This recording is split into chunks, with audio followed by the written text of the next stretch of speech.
Hi అండి. ఈ వీడియోలో మీకు ప్రతి ఫంక్షన్‌కి మీరు శారీస్‌కి అనవసరంగా డబ్బులు ఖర్చు పెడుతుంటే ఒక్కసారి ఈ వీడియో చూడండి. అమ్మా యూ కెన్ హెల్ప్ ప్లీజ్ అమ్మా.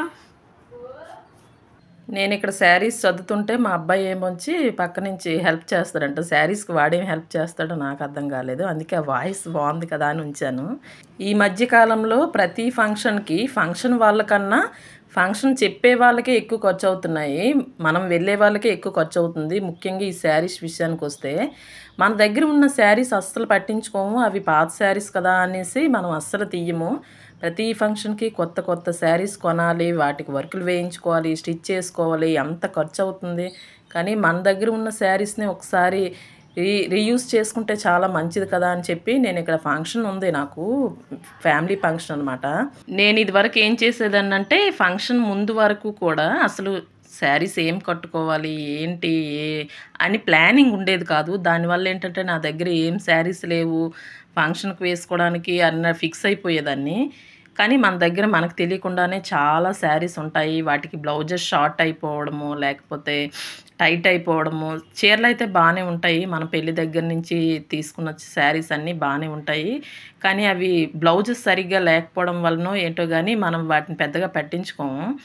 అందుకని చెప్పి నేను ఈ ఫంక్షన్కి ఒక 4-5 శారీస్ ఒక దగ్గర తీద్దాము, నా దగ్గర ఉన్నవన్నీ కూడా అని చెప్పి తీస్తున్నాను. వీటికి బ్లౌజెస్ సరిగ్గా లేవు. మీరు అనుకోవచ్చు, మీరు స్టిచ్చింగ్ చేస్తారు కదా, మీకు బ్లౌజెస్ లేకపోవడం ఏంటని. స్టిచ్చింగ్ చేస్తాను కానీ నా వరకు వచ్చేసరికి అస్సలు టైం దొరకదు. దానివల్ల ఏంటంటే నాకు అసలు స్టిచ్ చేసుకోవడానికి కూడా అవ్వదు. రేపు ఫంక్షన్ అనగా ఈరోజు ముందు రోజు రాత్రి అలా స్టిచ్ చేసుకుంటాను. ఈసారి ఏంటంటే ఒకరోజు ఖాళీ వచ్చిందని చెప్పి అసలు నా దగ్గర ఏమేమి మంచిగా శారీస్ ఉన్నాయో అవన్నీ తీసి వాటికి బ్లౌజెస్ మ్యాచింగ్ బ్లౌజెస్ తీద్దాము, ఇవే రీయూజ్ చేద్దాము అని అనుకుంటున్నాను. ఇవి చూసే వరకు నాకు తెలీదు ఎంత మంచిగా శారీస్ ఉంటుండగా ఎందుకు నేను చీరలు లేవని అనుకుంటున్నాను అనిపించింది. ఇక్కడ నేను ఏం చెప్పాలనుకుంటున్నానంటే ఈ రోజుల్లో మనకుండే ఖర్చులు చాలా వరకు ఎక్కువే. మనం ఈ షాపింగ్కి ఈ చీరలకే చాలా ఎక్కువ పెట్టేస్తున్నాం ఖర్చు. ప్రతి ఫంక్షన్కి కూడా చాలా ఖర్చు అయిపోతుంది, మనకు తెలియకుండానే అయిపోతుంది. ఎందుకంటే ముఖ్యంగా ఈ శారీస్ వరకైనా మనం చాలా వరకు తగ్గించవచ్చు. పాత శారీస్ కట్టుకుంటే ఏమవుతుందో నాకు తెలియక అడుగుతున్నాను. ఇగో నేను కట్టుకోక నా శారీస్ చూడండి ఎలా ఉన్నాయో, డాగుల్లాగా అయిపోయింది. ఇక్కడ చూసారా మరకలు వచ్చేసాయి. దీన్ని వాష్ చేసి మళ్ళీ కట్టుకోవాలి. శారీస్ అయితే మాత్రం బాగున్నాయి. అంటే నేను డైలీ వేర్గా డ్రెస్సెస్ నైటీస్ వేసేయడం వల్ల ఏంటంటే ఈ చీరలు అస్సలు పట్టించుకోలేదు చాలా రోజులు బట్టి. అందుకని చెప్పి ఇందులో మంచిగా ఫంక్షన్ కట్టుకునే శారీస్ ఏమున్నాయి, వీటికి ఏం కలర్ మ్యాచింగ్ బ్లౌజెస్ తీయాలి అని ఒక దగ్గర పెడుతున్నాను. ఇక్కడ నేను పట్టుకున్న 4 శారీస్ కూడా గోల్డ్ కలర్ బ్లౌజ్ ఒక్కటి ఉంటే చాలు, ఈ 4 శారీస్ ఫంక్షన్కి కట్టేయచ్చు. ఇప్పుడు నాకు ఏం ఐడియా వచ్చిందంటే ఒక 2 వేరే వేరే డిజైన్స్తో గోల్డ్ కలర్ బ్లౌజెస్ తీసి బ్లౌజెస్ స్టిచ్ చేద్దామని అనుకుంటున్నాను. మీకు కూడా చూపిస్తానులేండి ఎలా స్టిచ్ చేస్తాను ఏంటని, మీరు నేర్చుకోవచ్చు కదా. ఇంకా ఇక్కడేమో కొత్త శారీస్ ఏవైనా ఉన్నాయా అని చూస్తున్నాను. అవి కూడా ఈ ఫంక్షన్కి స్టిచ్ చేసుకోవచ్చు కదా అని ఒకటి కనిపించింది. ఒకటేమో వర్క్కి ఇచ్చాను. 2 శారీస్ ఉన్నాయి సంక్రాంతికి తీసినవి అనమాట. సంక్రాంతికి వరలక్ష్మి పూజకి తీసినవి నేను వెంటనే స్టిచ్ చేయను. అది సంవత్సరమో 2 సంవత్సరాలు పడుతుంది అనమాట.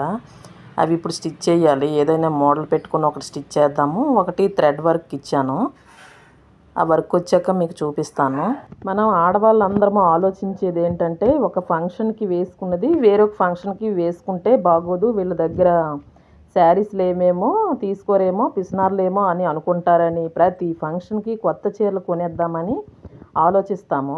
కానీ తీసినవన్నీ ఒక్కొక్క ఫంక్షన్కి ఒక్కొక్కటి తీయాలంటే చాలా కష్టం కదా. మన దగ్గర ఉన్న పాత చీరలు కూడా ఇలాగ అప్పుడప్పుడు కట్టేసుకుంటూ ఉండాలి. ప్రతి ఫంక్షన్కి తీస్తే చాలా మనీ ఖర్చు అవుతుంది కదా, ఎంత ఇబ్బంది అవుతుంది. ఒకసారి మీరు కూడా ఇలా ట్రై చేయండి. మీ పాత చీరలు ఏవైనా, పాతవంటే పాతవని కాదు, మనం స్టార్టింగ్లో తీసినప్పటి నుంచి ఉంటాయి కదా, అవి ఒకసారి ఇలాగ అప్పుడప్పుడు కొన్ని ఫంక్షన్లు కట్టేసుకోండి. నాకు తెలిసినంత వరకు అవి కట్టకపోవడానికి కారణం ఏంటంటే మన దగ్గర అవి మంచిగా బ్లౌజెస్ లేకపోవడమే. బ్లౌజెస్ ఒకటి స్టిచ్ చేస్తే సరిపోతాయి. ఇక్కడ ఒక శారీ మడత పెట్టాను కదా, అది ఫ్రాక్ స్టిచ్ చేద్దాము. ఫ్రాక్ అయితే బాగుంటుంది. ఇప్పుడు శారీని అందరూ ఫ్రాక్స్లో స్టిచ్ చేస్తున్నారు కదా, ఒకసారి స్టిచ్ చేసుకుందామని అనుకుంటున్నాను. అందుకే అది వేరేకి తీసాను అనమాట. బ్లాక్ శారీ కదా, ఫంక్షన్లకి ఇలా పండగలకి టెంపుల్స్కి కట్టుకోవడానికి బ్లాక్ శారీ అంత మంచిగా ఉండదని అది ఫ్రాక్లా స్టిచ్ చేసి వాడేద్దామనేసి పక్కన పెట్టాను. ఇక్కడేమో ఇంకా మీషో నుంచి తీసుకున్నాను కదా ఆయిల్ బాటిల్స్, ఇవి చాలా బాగున్నాయి. ఎవరైనా తీసుకోండి తీసుకోవాలనుకుంటే. ఇక్కడేమో సండే అన్నమాట, chicken curry and dum biryani చేద్దాం అనుకొని అవి శారీస్ పక్కన పెట్టేసి ఇవి స్టార్ట్ చేశాను. నెక్స్ట్ వీడియోలో చూపిస్తాను ఆ శారీకి ఏ మ్యాచింగ్ బ్లౌజెస్ తీసాను, ఎలా స్టిచ్ చేసుకున్నాను అనేది. ఫంక్షన్కి ఇంకా టైం ఉంది, ఒక 15 days టైం ఉంది కాబట్టి ఇంకా అవి తీసి పక్కన పెట్టాను. ఇక్కడ మాకు ఏంటంటే గోపాలపట్నం దగ్గరలో ఒక షాప్ ఉంది, అవి మనం శారీస్ పట్టుకెళ్ళామంటే ఆ శారీస్ తగ్గట్టుగా మ్యాచింగ్ బ్లౌజ్ అనేది మనకి ఇస్తారు. కొంచెం కాస్ట్ అన్నీ కూడా చాలా బాగుంటాయి, సేమ్ ఆ శారీలో వచ్చిన బ్లౌజ్ లాగానే ఉంటాయి. మీకు ఎవరికైనా కావాలంటే షాప్లోకి వెళ్ళి కూడా ఒకసారి వీడియో తీసి నెక్స్ట్ వీడియోలో పెడతానులేండి. ఇలా పాత శారీస్ని అన్నిటినీ ఇలా రీయూస్ మంచి బ్లౌజెస్ కానీ మనం మ్యాచ్ చేసి ఆ శారీస్ కట్టుకుంటే మనకి ఈ శారీస్ కూడా చాలా బాగా యూజ్ అవుతాయి. ఇలా ఒకసారి ట్రై చేయండి. అంతేగాని ప్రతి ఫంక్షన్కి కొత్త కొత్త శారీస్ అనేవి కొనాల్సిన అవసరం లేదు. ఫంక్షన్ వాళ్ళకన్నా ఫంక్షన్ చేసే వాళ్ళకన్నా మనకే చాలా ఖర్చు అవుతుంది, ఒక్కసారి ఆలోచించండి. నేనైతే మాత్రం ఎక్కువ ఫంక్షన్కి వెళ్ళను, మరీ రిలేటివ్స్కి అయితేనే వెళ్తాము. ఎందుకంటే ఊర్లో మా అత్తయ్యలు ఉంటారు కదా, వాళ్ళే చూసుకుంటారు. మిగతా మరీ దగ్గర వాళ్ళకి మాత్రమే మేము వెళ్తాము. ఇప్పుడు చాలా వరకు కూడా ప్రతి ఫంక్షన్కి కొంచెం రిలేటివ్స్ అయితే చాలు ఒక శారీ అయితే తీస్తారు. అది కూడా మనకి ఈ ఫంక్షన్కి సరిపోతుంది. నెక్స్ట్ మన దగ్గర ఉన్న పండగలకి గట్రా తీసిన శారీస్ కూడా ఉంటాయి. అవి ఇవి కలిపి ఈ పాత చీరలు కొంచెం మన దగ్గర ఉన్నవి అవి ఇవి కవర్ చేసుకుంటే అసలు శారీసే తీయాల్సిన అవసరం లేదు. నేనైతే సంవత్సరానికి 2 or 3 తీస్తాను, వరలక్ష్మి పూజకి అండ్ సంక్రాంతికి, దసరాకి చూడడానికి గట్రా తీస్తాను. అవే ఉంచి ఇలా ఫంక్షన్కి గట్రా వేసేస్తుంటాను. నేను ఇదివరకు ఇలాగే అనుకునేదాన్ని, ప్రతి ఫంక్షన్కి శారీ కొత్తది ఉండాలని. అంత అవసరం లేదు అనిపిస్తుంది ఇప్పుడు మాత్రం. ఎందుకు అనవసరం ఖర్చులు, అవి ఉంటే పిల్లలకి చదువుకోవడానికైనా ఉపయోగపడతాయి కదా అని. మనమే ఫంక్షన్లో కొంచెం హైలైట్గా కనిపించాలనే ఉద్దేశం పెట్టుకోకుండా ఉంటే మన దగ్గర ఏ శారీస్ ఉంటే అవే కట్టేసుకుంటాము. నిజమే కదా. ఇక్కడేమో chicken curry and dum biryani చేస్తున్నాను. ఈ రెసిపీస్ అందరికీ తెలిసినవే కాబట్టి నేను పెద్దగా షేర్ చేయట్లేదు. నేను సింపుల్గానే చేసేస్తాను, పెద్దగా మసాలాలు గట్రా వేయను. ఎందుకంటే సమ్మర్ కదా, పిల్లలకి అంత మంచిది కాదు, అంత స్పైసీ తినరు అన్నమాట మా పిల్లలు. అందుకని చెప్పి స్పైసీ అనేది కొంచెం తగ్గించి మసాలాలు అవి పెద్దగా వేయను. ఈ సమ్మర్ వల్ల వీడియోస్ కూడా పెద్దగా చేయలేకపోతున్నాను. ఎందుకంటే స్టిచ్చింగ్ చేసుకొని వంట చేసుకొని వాకింగ్ ఇవన్నీ సరిపోతున్నాయి అన్నమాట. అందుకే పెద్దగా చేయలేకపోతున్నాను. అండ్ ఇక్కడ చిన్న మిస్టేక్ అయ్యింది దమ్ బిర్యానీ చేసేటప్పుడు. ఏంటంటే ఇక్కడ మనం రైస్ ఉడికించుకుంటాం కదా, అప్పుడు ఏంటంటే పెద్ద తెపాల పెట్టుకోండి, ఫ్రీగా ఉడకాలన్నమాట. నాకు ఇక్కడ పైకి వచ్చేసింది, చూద్దరు కానీ ఉడికేటప్పటికి పైకి వచ్చేసింది. ఇప్పుడు సరిపోయింది అనిపించింది కానీ ఉడికేటప్పటికి అదంతా పైకి వచ్చేసింది. కాకపోతే బిర్యానీ అయితే చాలా బాగా వచ్చింది. ఇక్కడ నేను రెసిపీ గురించి అయితే చెప్పట్లేదు. మీలో ఎవరికైనా సింపుల్గా దమ్ బిర్యానీ చేసుకోవాలి అనుకుంటే నెక్స్ట్ వీడియోలో కావాలంటే చెప్తాను వివరంగా.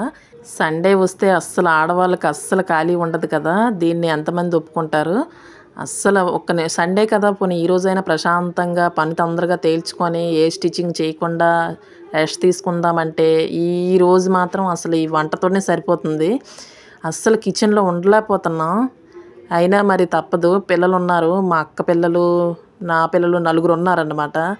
అందరూ ఉన్నారు కదా, పాపం ఈ సమ్మర్లోనే కదా అనేసి బిర్యానీ చేయమన్నారని చేస్తున్నాను. కానీ మొత్తం ఇంకా ఎంత వేడిగా ఉందో చెప్పక్కర్లేదు. ఇలాంటి వంటలు పెట్టుకోవాలంటే కొంచెం తొందరగానే స్టార్ట్ చేయాలి, లేకపోతే చాలా లేట్ అయిపోతుంది. మనం ఇలా 10-11 కల్లా స్టార్ట్ చేస్తేనే ఇలాంటి వంటలు తొందరగా టైంకి అవుతాయి. దమ్ బిర్యానీ అంటారు కానీ దమ్ బిర్యానీ చాలా సింపుల్ నన్ను అడిగితే.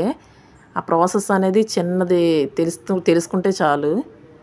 ఇక్కడ చూసారా తెపాల ఫుల్గా అయిపోయింది, ఇంకొంచెం ఉంటే బయట నొలిగిపోయేలాగా ఉంది.